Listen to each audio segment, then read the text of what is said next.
دعني أخبرك بشيء قبل أن نبدأ. أنت شخص ذكي، لكنك كثير الشك في نفسك. لديك قدرات كبيرة إلا أنك تشعر أنك لم تستثمرها كما ينبغي. يراك الناس قويا، لكن في داخلك حساسية أكبر مما تعترف به. تحب الاستقلال، مع ذلك تحتاج إلى التقدير من الآخرين. إذا قلت الآن تماما هذا أنا، فاكتب نعم في التعليقات وتابع معي الفيديو حتى النهاية. حوالي 30 إلى 40% من سكان العالم يؤمنون بالأبراج، ولكن هل كنت على علم أنه عدد الأبراج ليس 12؟ علم التنجيم هو منظومة معتقدات قديمة تقوم على فكرة أن حركة ومواقع الأجرام السماوية مثل الكواكب، النجوم، الشمس والقمر لها تأثيرات على شخصية الإنسان، سلوكه ثم مصيره. يعتمد المنجمون على تاريخ ووقت ومكان الولادة لرسم ما يسمى بالخارطة الفلكية وتحليلها. قبل أن ندخل في صلب الموضوع، يجب توضيح بعض المفاهيم لتتضح الصورة في النهاية. ما العلاقة بين التنجيم والأبراج؟ التنجيم هو العلم أو الإطار العام أو النظام الكامل، بينما الأبراج هي الجزء الأساسي في هذا النظام. بمعنى الأبراج هي أداة داخل علم التنجيم وليست علما مستقلا عنه. أما علم التنجيم فيحتوي أيضا على مواقع الكواكب، الطالع، البيوت الفلكية، الزوايا بين الكواكب. فلكل شخص وتاريخ ولادته برجا يميزه. فلعل محور موضوعنا الحالي هو لماذا نصدق الأبراج؟ لماذا هناك فئة كبيرة من الناس في العالم تصدق الأبراج؟ حوالي 41% من سكان فرنسا يؤمنون بالأبراج، 31% من سكان المملكة المتحدة يؤمنون أيضا بالأبراج، 43% من نساء أمريكا بين عمر 18 و 49 يؤمنون بالأبراج. فلماذا هذه الظاهرة منتشرة في العالم ككل؟ هنا تتدخل شخصية بارزة في علم النفس لتشرح لنا الموقف وتشرح لنا كيف أن الناس تؤمن بالأبراج.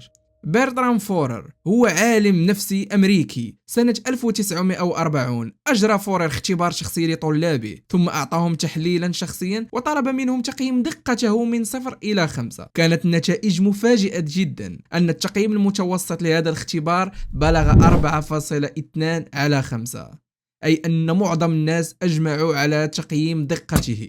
لكن ما هي الحقيقة المخفية في هذا الاختبار؟ جميع الطلاب تلقوا نفس النص تماما. من بين العبارات التي كانت توجد في هذا الاختبار: لديك حاجة كبيرة لأن يحبك الآخرون ويقدرونك، أحيانا تكون اجتماعي ومنفتح، وأحيانا تفضل العزلة، لديك قدرات لم تستغلها بالكامل بعد. هذه العبارات عامة يمكن لأي شخص أن يرى نفسه فيها.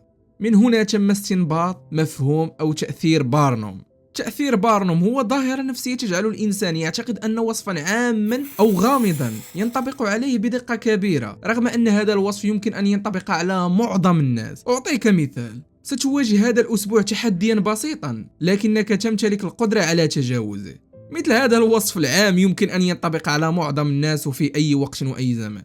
فما العلاقة التي تجمع بين تأثير بارنوم والأبراج؟ بشكل خاص تعتمد الأبراج والتنجيم على هذا التأثير، إذ أن العبارات التي تستخدم في التنجيم هي عبارات فضفاضة مثل ربما، قد، أحيانا، وأيضا تجمع بين صفات متناقضة مثل ما نقول أنت قوي لكنك في نفس الوقت أنك حساس.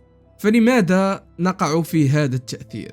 هناك سببان رئيسيان يجعلنا نقع في تأثير بارنوم. أولا هو الانحياز التأكيدي، ففي الغالب نحن نركز على فقط ما يهمنا وما يوافق معتقداتنا، ونتجاهل ما لا يتماشى معنا نهائيا. السبب الثاني هو الحاجة إلى الفهم والمعنى. الإنسان بطبيعته يبحث عن تفسير لهويته وحياته، إذ أن الأبراج تعطيك هوية جاهزة، إذ أن الإنسان بطبعه يحب أنا هكذا وهذه طبيعتي. البرج يعطيك تفسير سريع وبلا مجهود، وبدل أن تقول يجب أن أصلح هذا العيب في شخصيتي، تقول أنا عقرب طبيعي أن أكون هكذا، الشيء الذي يبعث الراحة في نفسية هؤلاء الناس.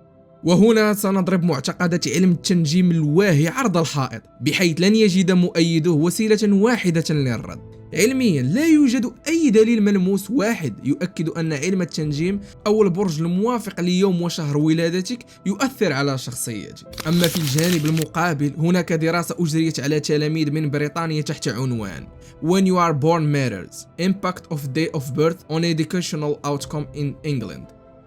هذه الدراسة تبحث عن سؤال بسيط لكنه مهم جدا: هل شهر الميلاد الذي ولد فيه الطفل في إنجلترا يؤثر على أدائه الأكاديمي لاحقا؟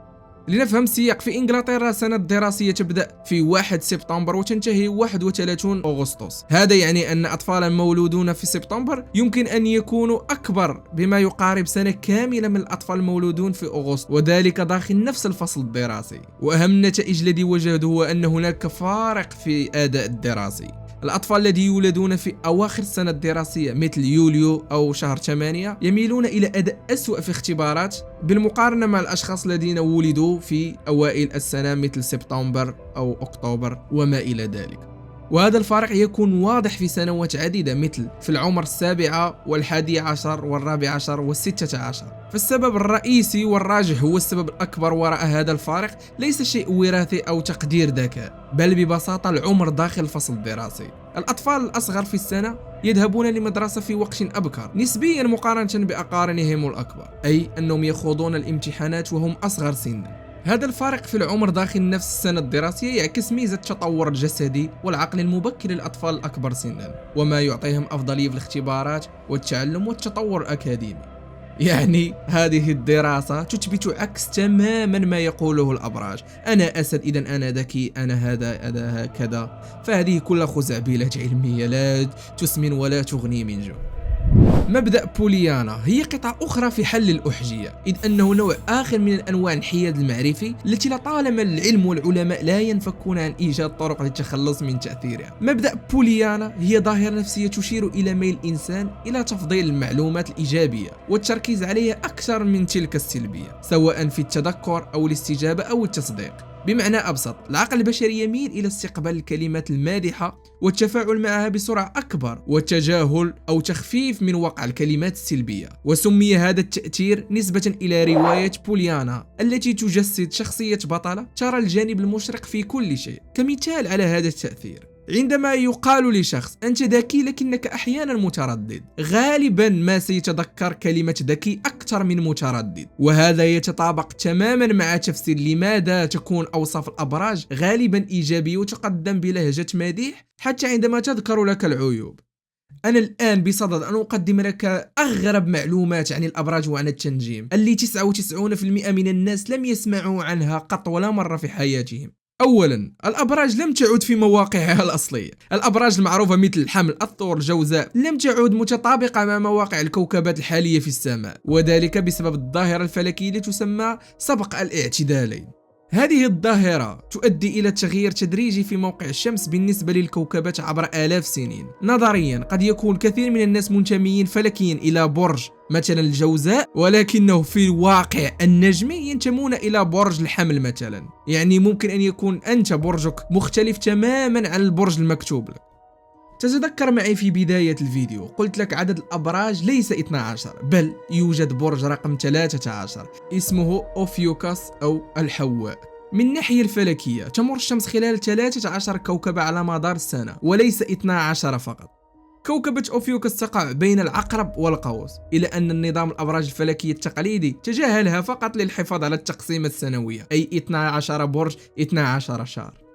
النظام التنجيمي الكلاسيكي قد تأسس قبل اكتشاف كواكب عديدة في مجموعتنا الشمسية، مثل أورانوس الذي اكتشف في 1781، نبتون، بلوتو. مع ذلك أضيفت هذه الكواكب لاحقا إلى التفسيرات التنجيمية وأعطتها دورا رمزيا فقط، والشيء الذي يتناقض مع أساس التنجيم يعتمد على تفسير الكواكب ومواقعهم.